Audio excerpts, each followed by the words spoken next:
5 pillars for growing social movements. What do we need? Historical knowledge, vision, optimism, organization, and deep culture. When do we need it? Always. You can find this missive in both written and podcast forms on Patreon, on Substack at davidrovix.com/thisweek, and in podcast form if you look up This Week with David Rovix, wherever you get your podcasts. For a very long time, whenever a social movement gets off the ground anywhere in the world that I've seen up close, and in pretty much all the ones I've read about as well, there has been an ongoing conflict between forces within the movement that are oriented towards effectively building it and actually reaching the goals it is aiming for, and forces that are more interested in other things, like being morally superior to others, winning arguments, rising through the ranks of the leadership, or incessantly criticizing comrades for not being dedicated enough to the cause. What has seemed particularly evident since the Israeli-American genocide against the people of Gaza began, and then even more since the latest election of Trump, is that there are a lot of people out there trying to organize things who are desperately frustrated with the fact that despite their Herculean efforts, the protests they're organizing generally keep getting smaller, and the vast majority of society seems to be disinterested, or at least they're not coming to the protests. At the vast majority of protests I have been to in the U.S. as well as some other countries in recent years, crowds are being berated by speakers who are at their wits' end with all the lack of serious opposition to the genocide or to Trump's many horrible initiatives, and we're being told by people who are almost literally pulling their hair out while shouting with exasperation that there are children being slaughtered in Gaza every day and all kinds of people are being abducted from streets of U.S. cities and sent to gulags in Florida. And they're asking with an accusatory tone, why are there so few of us? Why are we not mobilizing the way we should be? Why is society not more outraged? What's wrong with us? These are, of course, extremely good questions that really need to be answered. And there are answers, I would humbly submit. There are answers that are very obvious ones, in fact. Obvious to many people in many places at many times in history, but not obvious to a lot of people in the English-speaking world these days, I can't help but notice repeatedly. It is, of course, tremendously discouraging that U.S. society generally, the more dominant tendencies within what we might call the contemporary U.S. left, as well as the dominant tendencies within the sector of U.S. society that would self-identify as liberals, are currently in such a paralyzed state, so apparently incapable of rising to the current moment, at least according to my estimation, and that of so many people speaking at rallies I go to. Their solution generally is to keep digging the hole they're in and hope that if they dig harder, the outcome will change. I'll offer different solutions, and I'll contrast my solutions with the solutions that seem to be the agreed upon ones in recent years that have so persistently failed to deliver the goods. I offer these thoughts with humility, but with a lot of experience in the world of social movements in many different countries.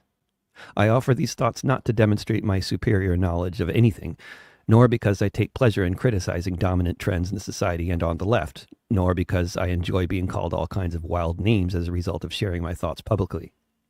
I offer these thoughts because I, too, am driven daily close to madness by witnessing the horrors that are happening, and bearing witness to my society's overwhelmingly passive response to it all, and I can only hope that I might be able to offer some analysis that might make one of those proverbial light bulbs flash above the heads of a few people out there. There are so many other things to be said about how to grow a social movement, but I would say there are 5 pillars that pretty much all successful movements need to be standing on in order to have any chance of getting very far at all. I'd categorize those pillars as historical knowledge, vision, optimism, organization, and deep culture. Historical knowledge. Knowledge of history makes the world a 4-dimensional place. Without history, the world only has 3 dimensions. That crucial 4th dimension of reality is a battleground with many different contestants. We can learn history as told by the rich people in charge. We can learn about history from the vantage point of the outcomes of various wars. We can learn mainly about the most horrible things that people have done to each other, or we can focus on the heroic stuff. We can learn a version of events that says that every social movement prior to our times has somehow failed and therefore isn't worth knowing anything about. Or we can learn about how social movements succeed in other parts of the world and about the victories that have been won by social movements in the past in the U.S. And we can build on that knowledge, but only once we have it. A crucial aspect of history to understand in the first place is that it is a battleground, and one with far more than 2 contestants or versions of reality to contend with. There are many different realities to focus on or to ignore, and many different lies to spread for different reasons. One lie is past movements have been ineffective and aren't worth paying attention to. Another lie is that recent movements have been bigger than ever before, which is comparing apples with oranges, given the media-driven nature of social movements in recent decades, which is a new phenomenon in my lifetime. Another lie is U.S. history is full of massacres, but lacking in powerful, inclusive social movements and great solidarity. The biggest lies are lies of omission. If nobody told you that there was a thing called COINTELPRO, you don't know about it. There's no need to tell us about things we don't know about if it's much more convenient for the ruling class that we remain ignorant. But some of us are armed with the historical knowledge of the incontrovertible fact that the main purpose of the FBI from its inception in 1908 right up until 1971 was to undermine, misdirect, and destroy the U.S. left by any means necessary. Those of us armed with this knowledge are also armed with the knowledge that there is no doubt COINTELPRO didn't stop in 1971, and that the sorts of activities involved have also long involved many other agencies in addition to the FBI, such as the CIA and local police department red squads across the country. Those lacking this context for reality are basically the human equivalent of a deer in the headlights. Reality-based history will tell us that society and the left have been actively targeted in so many ways in order to spread division and confusion, and knowing about this reality, we can clearly see that in so many ways these sorts of efforts have been working exceptionally well in the age of social media. Reality-based history will also instruct us that past social movements and social movements existing now in various parts of the world develop strategies for minimizing the impact of efforts at division coming from mass media or secret police. But if we don't know about these strategies and how they were used in the past or how they are used elsewhere in the world, how likely are we to come up with all these good ideas by ourselves? Much less, I would postulate. Knowledge of history teaches us that social movements that grow and become seriously threatening to the status quo share in common certain characteristics. The ones that collapse can do so for many reasons, but some of those persistent reasons are when they lack these characteristics and thus have no solid foundation to stand on. Vision. My understanding of history and my observation over the past several decades of traveling tell me that the social movements that really capture the imagination of large numbers of people who keep coming out into the streets and otherwise being deeply engaged are movements that involve a radically different vision for how society should be organized. Those with historical knowledge to know which social movements have in the past caught the imagination of tremendous numbers of people in the U.S. society know that what was so enthralling for so many people about the syndicalist labor movement in the early 20th century, the socialist labor movement in the 1930s, the civil rights movement of the 50s and 60s, or the Vietnam War era anti-war movement of the 60s and 70s, included the fact that these movements involved so many leaders and participants who viscerally and broadly understood that they were in this movement to transform society. Whether this transformation would involve the IWW's vision of one big union for the entire working class, or the 1930s vision of prosperity for the entire working class, or the civil rights movement's vision of not just equality between people with different hues of skin, but prosperity for the entire working class, or the 60s anti-war movement's vision of the total demilitarization of American society, starting with the hearts and minds of the youth. Movements that have lacked this kind of vision, as I have observed them, have tended to be flashes in the pan. They have some dramatic moments early on with lots of appearance of potential, sometimes helped immensely by massive amounts of media attention and algorithmic attention on social media, but then they fizzle out and die within a few months.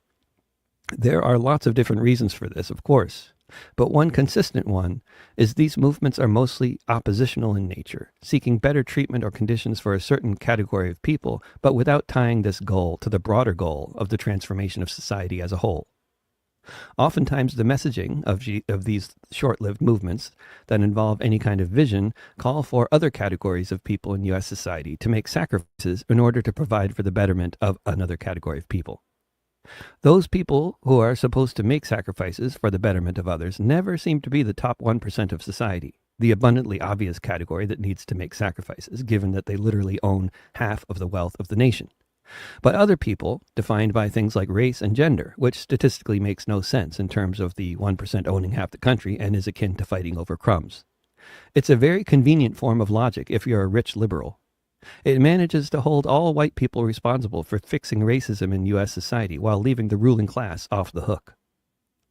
Hearing what passes for discourse from the stages at rallies I have attended, what passes for vision among the anti-Trump protesters is maybe now the Democratic Party will develop a backbone and start leading the resistance against authoritarianism. What passes for vision at some of the protests against Israel is all the descendants of settlers in all the countries that are largely or mostly populated by European settlers, immigrants, and refugees should go back to Europe. Both of these visions are completely detached from historical reality and are born out of a deep lack of understanding of the nature of class society. Without knowing the details, most people in the U.S. sense this. They sense that this kind of talk is nothing but wing nuttery, and they want nothing to do with it. The kind of vision that mobilizes people recognizes the nature of class society, rather than pretending class and race are the same thing. And the kind of vision that mobilizes society is inclusive of the vast majority of people, not exclusive towards some large segment of the population, as evidenced by the social movements today and historically that have had any staying power or impact. Optimism. The arc of history is long, but it leads towards justice, to paraphrase MLK, whether true or not, is the kind of sentiment that has a history of mobilizing millions of people and keeping them mobilized for years and years. By contrast, do this because it's the right thing to do, and if you don't do it, you're a bad person, is a sentiment that has never mobilized a sustained mass movement. Around the world today, and historically in the U.S., it's abundantly clear that for large numbers of people to mobilize and stay mobilized, there needs to be a widespread understanding that victory is possible. A widespread understanding that if we keep this up, we stand a good chance of actually winning.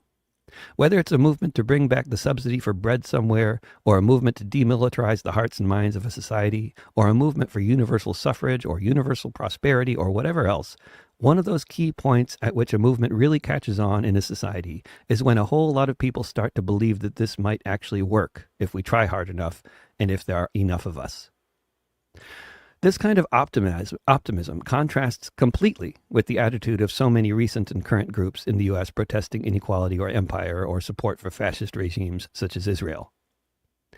What you can hear coming from those sectors is much more along the lines of nihilism than optimism. The dominant sentiment is there are not enough of us, most people don't seem to care, but at least we're out there on the streets doing something unlike everybody else. At least we're on the right side of history. At least when we're old, we can tell our grandchildren we tried. This is the orientation of the White Rose Collective in Germany, who had a little protest and then were executed for doing so. There were, by some estimate I came across, around 20,000 Germans who sacrificed their lives in such a noble fashion during the rule of the Nazis. They were all incredibly admirable people, no doubt, just as Aaron Bushnell was. And the actions of the White Rose Collective, just as with Aaron Bushnell's self-immolation at the gates of the Israeli embassy, will probably be remembered for a long time still. But even 20,000 Germans carrying out such self-sacrificial actions didn't spark a mass movement against fascism back in the day. This is because a tiny minority of society being extremely dedicated to a cause can make a stir, but if there's no conceivable roadmap to victory, no hope in doing anything other than making a point before you get yourself killed or imprisoned, then people don't mobilize. That's how we humans are, whether we like it or not. Most of us don't stick our necks out in order to make a point before getting our heads chopped off. Many of us are willing to take tremendous risks, but only if there's a chance that the risk will lead to some kind of tangible result. Organization. To state the obvious, young people in the U.S. today have grown up online, in an online world hegemonically dominated by massive tech corporations. At the same time, young people in the U.S. today have also grown up in a polarized media environment with Republican corporate media and Democratic corporate media vying to spread different forms of lying propaganda. The same is true not just for people under the age of 30, but for anyone of any age who has only gotten involved with organizing the resistance in the past 2 decades. The impact of social media has been devastating to the hearts and minds of America, leading to an unprecedented crisis of depression and loneliness. This reality is fairly widely reported these days. Less widely reported is the way social media has facilitated the atomization of society as well, and has been the major force in helping society unlearn how to organize, along with the new polarized media landscape. With the media paying attention to certain protest movements, which for decades they never used to do, except very occasionally for one token story here or there, People today have come to expect that if the protest is around certain issues during a certain kind of political environment, the media will cover your protests and will be the main way so many people hear about them. Social media has done the same thing. People organizing anything these days now will very commonly announce from stages throughout the English-speaking world, "If you want to know what we're planning to do next, follow us on Instagram." In other words, follow us on this massive corporate platform that can ban us, shadow ban us, or change their algorithms at a whim and make us invisible. We give the Meta Corporation full control when we say follow us on Instagram. Follow us on Instagram, translated, says, we abdicate all control over our messaging and whether or not you hear it in the future. We are powerless in the face of big tech, and we supplicate ourselves to Mark Zuckerberg. I am not here blaming anyone for using modern technology or for never learning how real organizing works. We are all products of our environment. If you grow up in an environment where the algorithms seem to be working for you and what you're trying to organize, and in an environment where the corporate press sometimes does what appears to be a great job of promoting your next protest, then it's very easy to forget about the old-fashioned organizing methods or to never learn about them in the first place. But as many more people viscerally understood in the pre-social media era, which was also the era prior to the polarization of the corporate media, when it moved from having the broad and broadly false pretense of objectivity to abandoning that altogether in preference for blatant tribalism, real organizing is not something you can outsource to social media algorithms or MSNBC. If what you're organizing is a completely illegal action, that's one thing. But if what you're organizing is a social movement, then real organizing requires that we actually know each other. Real organizing is the opposite of what so many of us in broadly defined left circles have come to know as security culture. Security culture has been an unmitigated disaster for the left and a massive gift to the FBI. The FBI already knows who we are, but as we attempt to organize on anonymous chat groups, going out into the public wearing masks so people supposedly can't identify us, we increasingly don't know each other. And this way we create the perfect environment for our continued reliance on the press and the algorithm and our continued susceptibility to the rumor mill and the troll farm. Deep culture. Lastly, what is probably the most important and most overlooked fifth pillar. Around most of the world today, and throughout the U.S. up until the advent of social media, there was a broad understanding that any social movement needed a sense of community in order to sustain itself. And for a social movement to have a sense of community, it was necessary to have a deep association with culture, with things like music, art, and food. A singing movement is a movement that says, come join us, join the choir, here we are, acting in unison, singing the same song together. Authentic grassroots social movements, rather than their media-driven simulated equivalents, are easily recognizable around the world and throughout U.S. history by the way they naturally mobilize the artists and musicians and writers in a given society, who collectively and individually and organically engage with the movement by communicating with us all through the incredibly powerful means of songs, giant puppets, murals, films, plays, and poems that can break through the programming of a society's people and go straight to the hearts of so many of them, inspiring, educating, and sustaining them. In societies where real mass movements are happening, the movements invariably have a yes-and orientation. They naturally incorporate the best communicators into the movement and use them, the artists, for all they're worth. By contrast with this kind of movement, the algorithm and media-driven movements that have characterized so much of the past 2 decades in the U.S. seem intent on alienating all the people involved as soon as they arrive at a protest, with endless angry speeches berating us all for our lack of engagement, interrupted by angry and often rhythmless chants that somehow seems to have been adapted from chants they heard in a Hollywood movie they saw about the 1960s. I have attended protest after protest for years in the U.S. and other English-speaking countries, where at just about no point in the proceedings on the stage was there any form of culture represented, where those in attendance are mostly being berated rather than inspired, where most of the crowd has left before the demo is over, feeling dejected. Getting even angrier about the situation and shouting at us even more for our lack of engagement will not improve anything at all. It will only dig the hole deeper. Whatever the way out may be, it will definitely involve abandoning all of that puritanical nonsense and mobilizing people through communicating about the historical knowledge that leads us to the movement we're trying to organize, communicating the vision that this movement has for the future of our entire society, and communicating the optimism we have that by mobilizing people in pursuit of that vision, we can change the world and make it a better place, not just for some of us, but for all of us. Those of us who are ready to undertake the journey of becoming effective movement builders must all grapple with the question of how we got to where we are now on many different fronts, and how we can overcome the obstacles that we now find around us. We must ask, how did we get to the point as a society where it is broadly accepted by many that all those hippies and commies didn't accomplish anything worth knowing about, and the past basically is irrelevant along with the elders? We must ask how we got to the point where the best thing most of us ever think a protest might accomplish is that we had a chance to speak truth to power. How did so much of what we might call the activist element become convinced that our greatest achievement as a movement is what most radicals in previous generations would have dismissed as blatant tokenism? We must ask how we arrived at this stage where the activist element in society is overwhelmingly alienated from our fellow human beings in the US and beyond. How did we develop the notion that there is any possible way to effectively organize anything without constantly recruiting among broader society and constantly reaching out to people who aren't part of our social circles? How can we function if we're actively avoiding at least half of society for fear of feeling unsafe? We must ask how we developed the notion that it's even remotely possible to organize a movement if we're not collecting names, email addresses, and phone numbers of lots and lots of people. What has led us to believe that there is any way to organize effectively when everyone's identity is secret and people are living in fear of being doxxed? We must ask how the activist scene broadly has become completely disconnected from any sense of our culture.